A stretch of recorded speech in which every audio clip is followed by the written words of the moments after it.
తర్వాత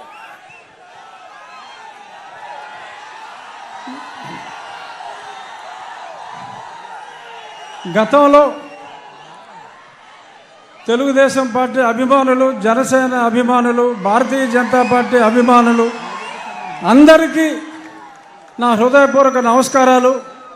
ఈరోజు పెద్దలు నారా చంద్రబాబు నాయుడు గారు గతంలో నా ప్రాణాలకి ముప్పు వాటిల్లినప్పుడు ఆ రోజు రాత్రి ఆయన నిద్రపోకుండా లాయర్స్తో మాట్లాడటమే కాకుండా నా కుటుంబ సభ్యులు అందరినీ, నా భార్యని, నా కుమార్తెను, కొడుకును కూడా తొందరపడొద్దమ్మా, నేను ఉన్నాను అని చెప్పి, ఉన్నాను విన్నాను అని సొల్లు కౌరులు చెప్పేవాళ్ళు కాదు.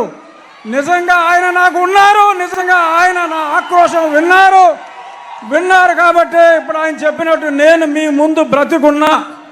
సో కాబట్టి నేను ఆయనకి ఎంతో రుణపడి ఉన్నాను.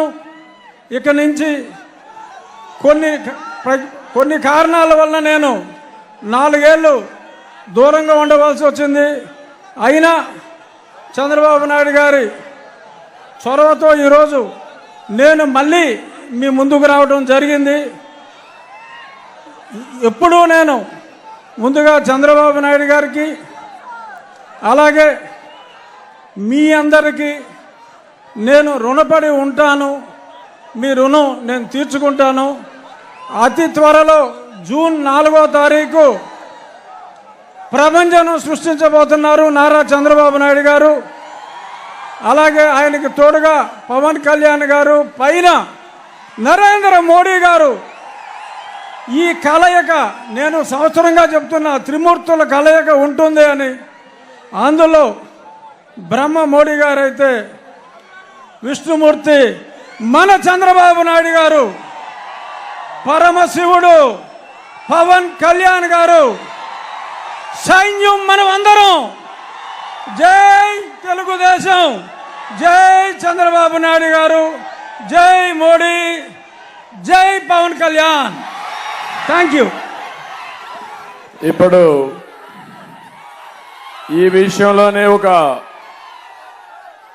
మీకు అందరికీ ఒక క్లారిటీ ఇవ్వాల్సిన అవసరం ఉంది.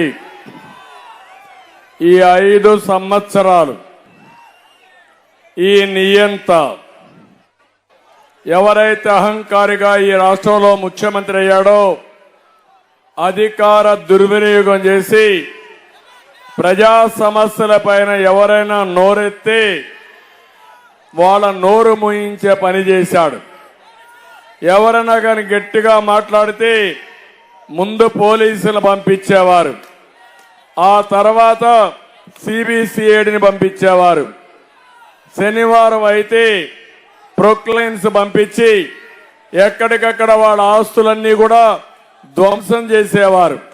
శుక్రవారం సాయంత్రం అరెస్ట్ చేసి బెయిల్ కూడా రాకుండా మళ్లీ వాళ్ళని కస్టడీకి పంపించేవాళ్ళు. నేను 5 ఏళ్లు చూశాను, చాలా మందిని చూశాను, చాలా మందిని కాపాడాను. కొంతమంది అయితే నేను కాపాడలేక, నన్ను చేరలేక జీవితం మీద ఆశ వదులుకొని ఆత్మహత్య చేసుకునే పరిస్థితికి వచ్చారు. తమ్ముళ్ళు, ఒక విషయం చెప్తున్నా మీ అందరికీ. ఒక అబ్దుల్ సలీం అనే వ్యక్తి నంద్యాలలో వీళ్ళ వేధింపులు భరించలేక ఏం చేయాలనో దిక్కు తెలియకుండా చనిపోవాలని నిర్ణయించుకున్నాడు.